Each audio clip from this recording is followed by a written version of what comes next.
Assalamualaikum warahmatullahi wabarakatuh. Halo, selamat malam para planter.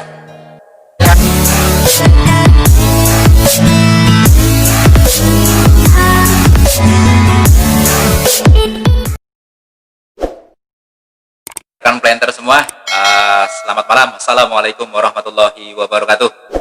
Ya, sepintas memperkenalkan diri. Ini perdana juga saya berada di channel Rudi HJ. Ya, mudah-mudahan ini bisa berlanjut terusnya.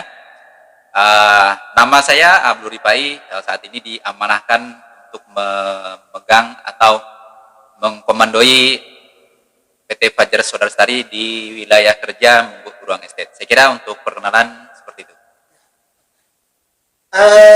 Baik, saya mulai akan bertanya mengenai perkembangan secara global. Apa kira-kira yang Abang Ripai ketahui tentang perkembangan kelapa sawit secara global? Baik, bicara perkebunan kelapa sawit tentu memiliki stories yang sangat panjang sekali, ya. Sering mungkin rekan-rekan planter semua baca atau dapat informasi dari berbagai media elektronik maupun cetak. Sejarahnya cukup panjang. Di Indonesia dimulai perkembangan ataupun usaha perkebunan kelapa sawit ini dibawa dari pemerintah Belanda ke Indonesia di Kebun Raya Bogor. Mungkin singkat ceritanya seperti itu.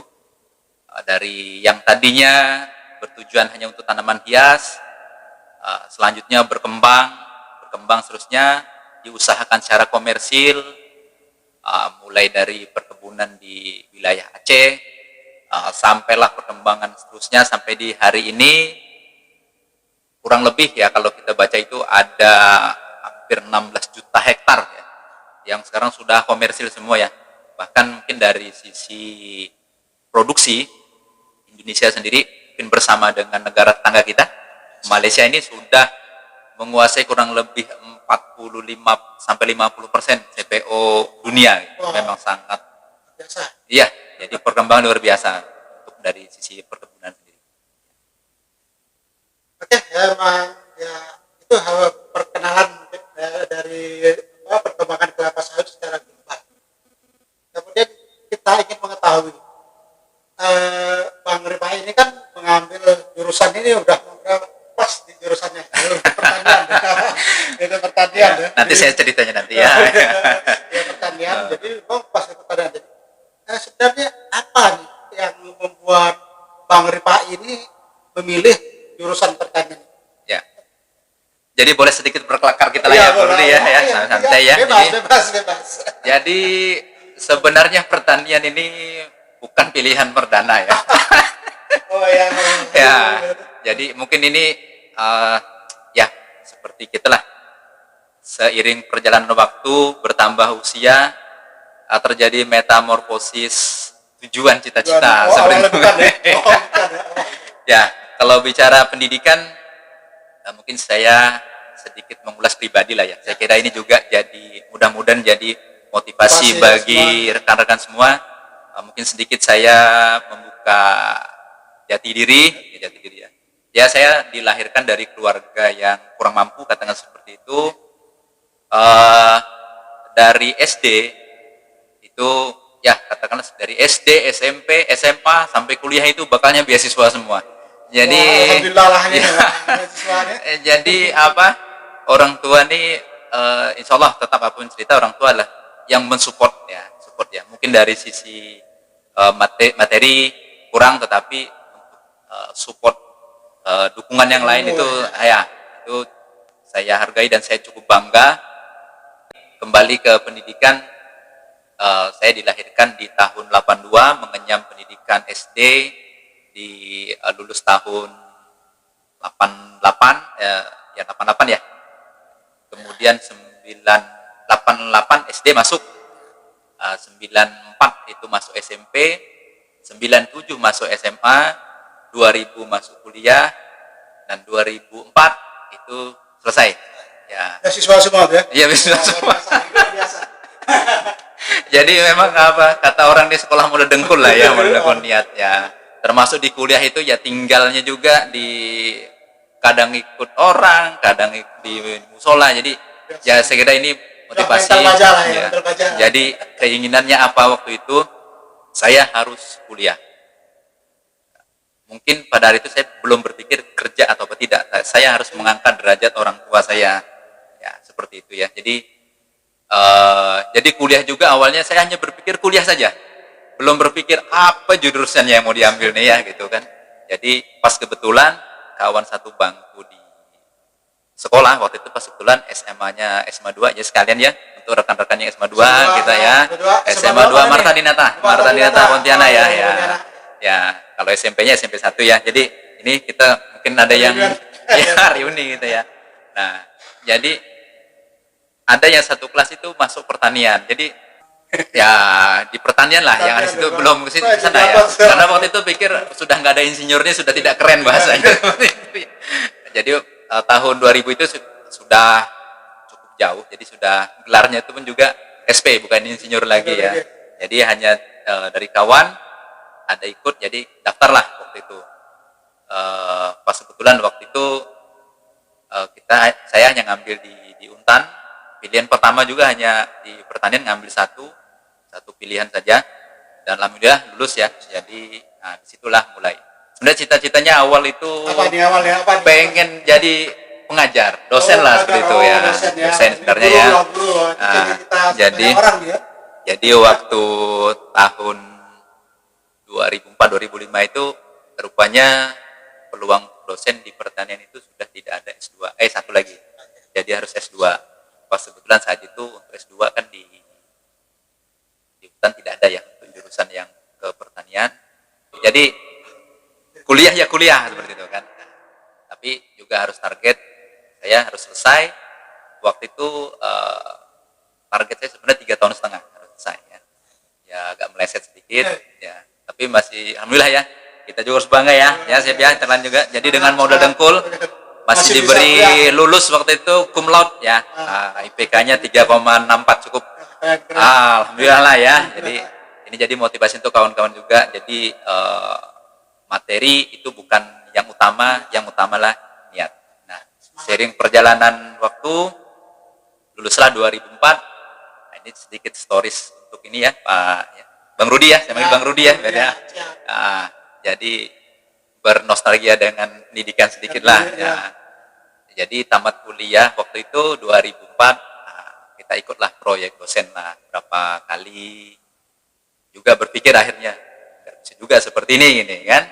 Jadi akhirnya tahun 2 cukup lama juga waktu itu freelance waktu itu.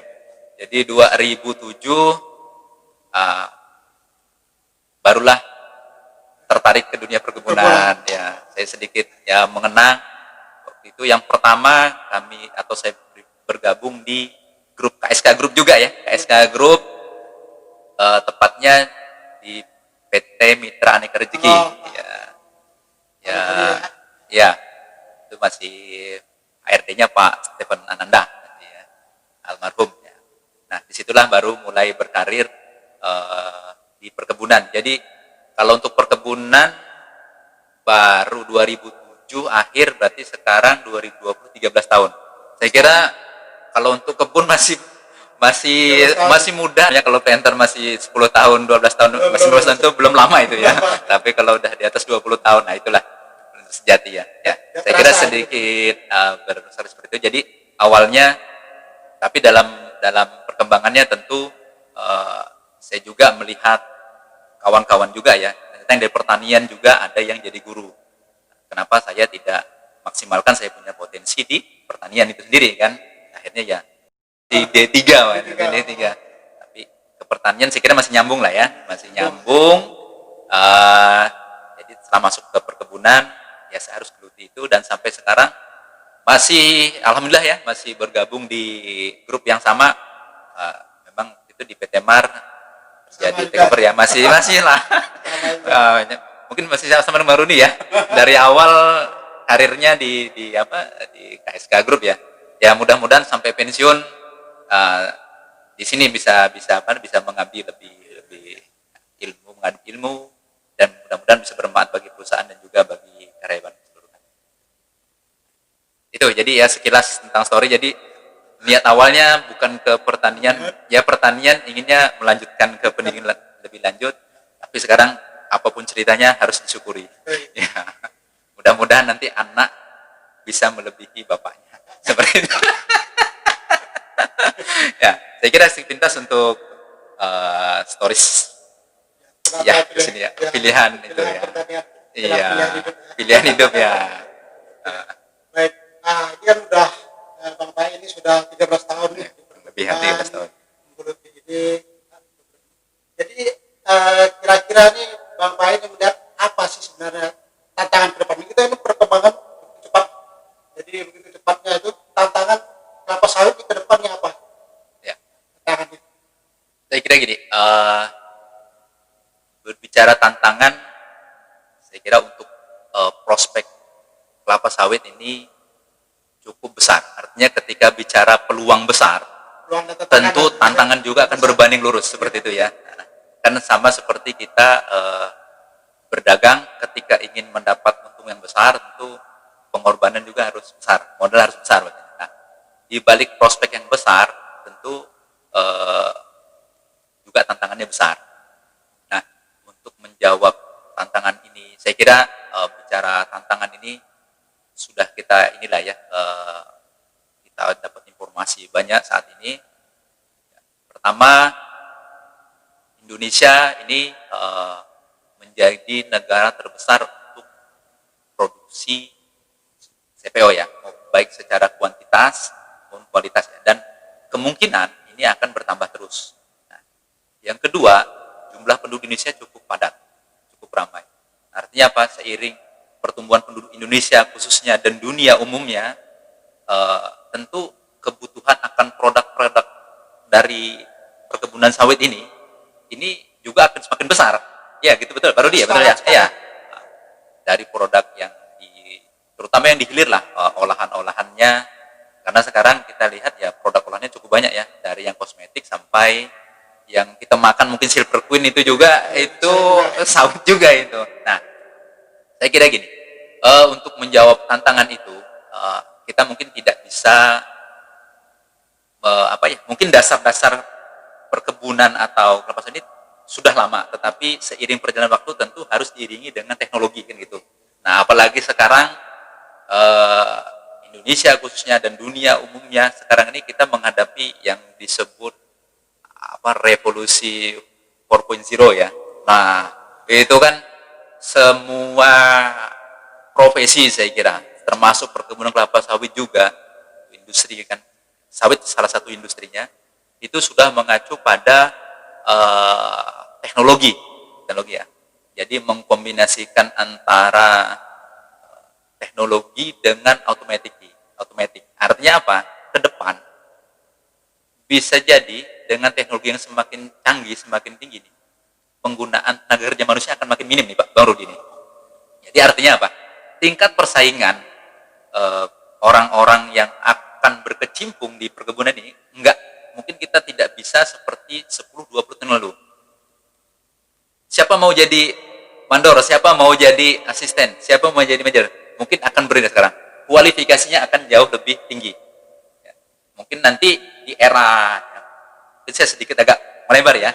Ya sekarang ini, saya ini kalau bahasa membaca sedikit masalah milenial, ini kan ada yang mendefinisikan yang lahir di tahun 80-an ke atas. Ya, memiliki umur pepet ya. Jadi memiliki umur produktivitas di tahun ini ya antara 20 sampai 40 tahun ya. Nah, di situ perkembangan terusnya kita bisa bedakan. Mungkin kalau yang di 80-an yang hari ini tidak produktif lagi masih banyak menggunakan metode manual, masih banyak menggunakan mungkin teknologi ada tetapi belum secanggih sekarang yang semuanya harus bisa dideteksi ya. Kalau dulu mungkin kita di perkebunan itu melihat permasalahan hanya blok saja. Tetapi sekarang dengan teknologi yang sekarang kita bisa melihat pokok by pokok tanpa harus ke bloknya. Kita bisa lihat di komputer sudah bisa ya. Artinya apa?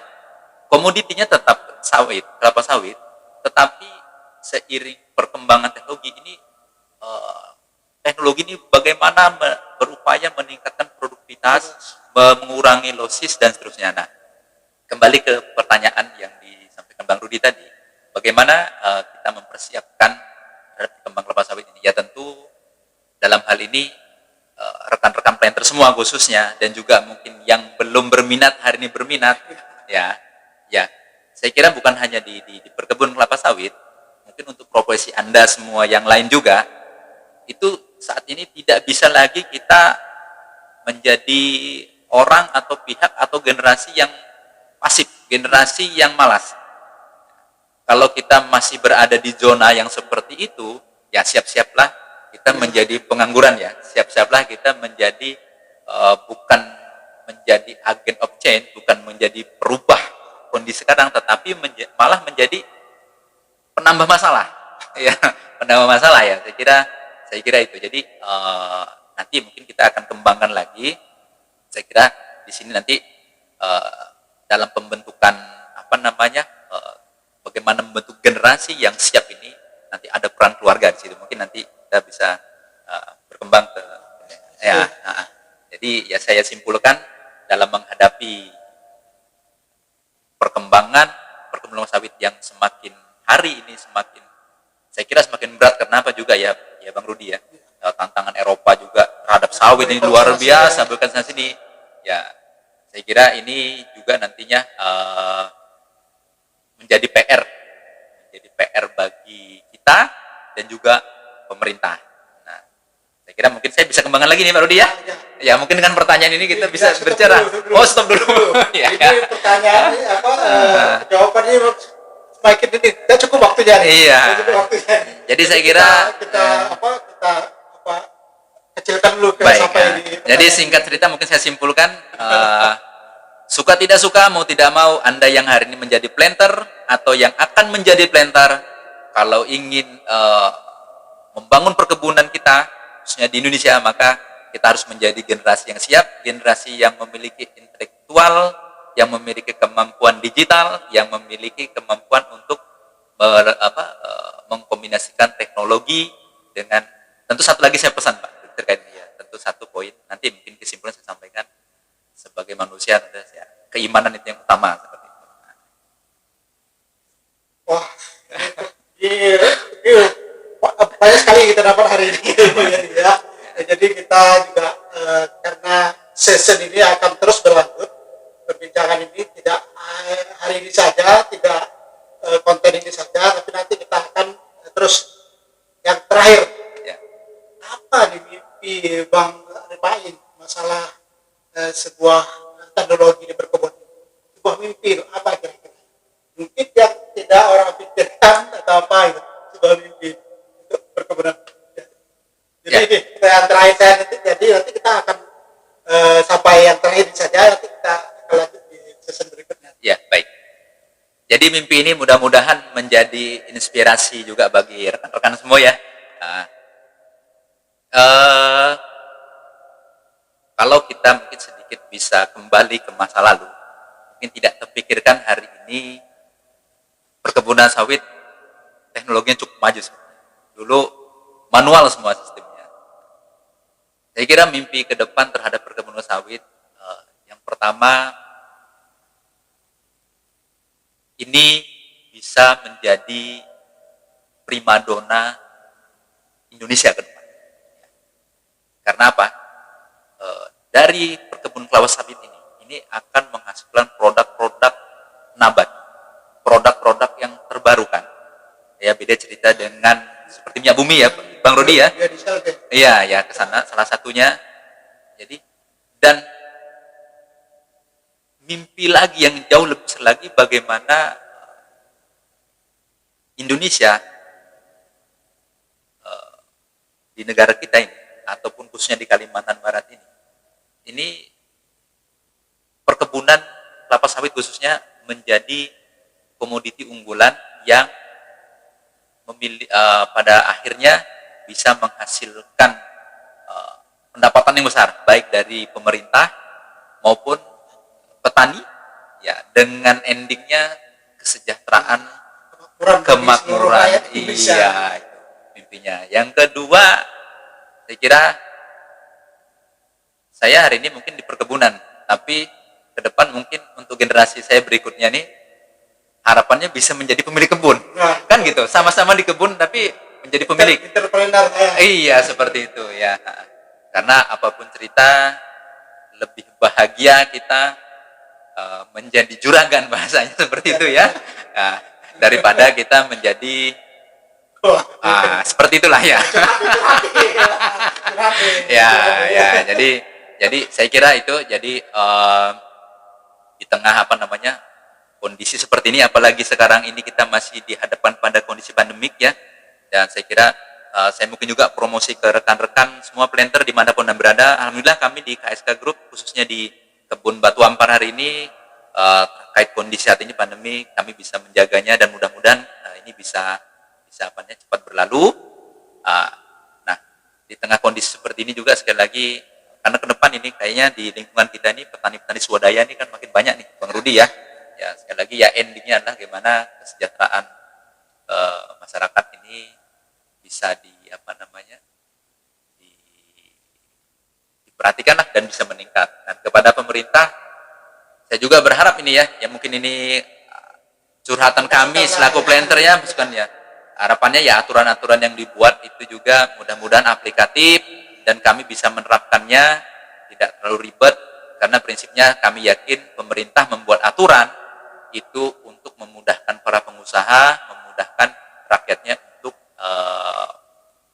mendapatkan kesejahteraan lah seperti itu ya. Saya kira seperti itu. Oke, baik begitu luas nih yang kita ini dari global, isu global sampai isu lokal nih ya. Saya kira masih panjang nih Pak Rudi ya. Jadi ini masih kalau buka bicara ya. sawit tidak bisa bicara hanya 10-20 menit. Iya. Ini bicara sawit ini bisa berbulan-bulan ini. Tak selesai. Baik. Ya, baik. Silakan. Jadi sekali lagi kepada rekan-rekan semua dimanapun anda berada, rekan-rekan planter, kami dalam hal ini sebagai closing pada sesi pertama ini mengajak kepada rekan-rekan semua yang pertama dalam menghadapi era revolusi 4.0 yang penerapan kita di lingkungan atau berprofesi sebagai planter di perkebunan kelapa sawit. Yang pertama kami ingin berpesan dan untuk saya pribadi juga kepada semua, satu, kita harus rajin sekarang ini beli kuota. Ya. Ya, harus rajin beli kuota ya. Karena apa? Karena sekarang ya kita di Indonesia lah khususnya, hanya dengan kuota baru kita bisa mengakses internet. Dari akses internet itu kita bisa mencari informasi yang panjang, yang luas dimanapun ya. Sekarang dunia itu hanya cukup klik, tinggal judul apa kita mau kita dapat. Jadi kepada generasi yang khususnya ada di milenial yang dilahirkan di 80 sampai sekarang ini, jangan anti dengan teknologi, saya pesan seperti itu. Atau itu saya juga silahkan maksimal teknologi, tetapi pada koridor yang positif. Ya. Yang kedua, jadikan pekerjaan kita ini sebagai hobi. Ya, saya kira kalau sudah menjadi hobi, ini bukan lagi beban ya, Bang Rudi ya, betul, tetapi betul. ini akan dinikmati. Jadi seperti mudah terus mengalir. Jadi kalau beban itu berat sekali rasanya ya. Nah, saya kira itu. Dan yang terakhir tentunya di era yang sekarang ini semua informasi mudah masuk. Saya juga berpesan kepada semua atau kita yang masih muda dan juga yang siap menjadi orang tua atau hari ini sudah menjadi orang tua kepada anak-anaknya, ya tolong bekali kita, keluarga kita, anak kita itu benteng yang kuat. Ya tentu keimanan ya, karena di samping arus informasi yang positif, yang negatif juga banyak ya. Saya kira itu sebagai closing untuk sesi yang pertama ini, mudah-mudahan bermanfaat semua. Dan saya juga sebelum tutup, saya juga mengajak kawan-kawan untuk buka like, share, and comment di channel Rudi HJ ya, seperti itu. Terima kasih. Terima kasih Bapak Haji kepada semua penonton channel ini. Kami ucapkan terima kasih dan kami akhiri pembicaraan untuk sesi ini dan kita tutup dengan Assalamualaikum warahmatullahi wabarakatuh. Salam Planter.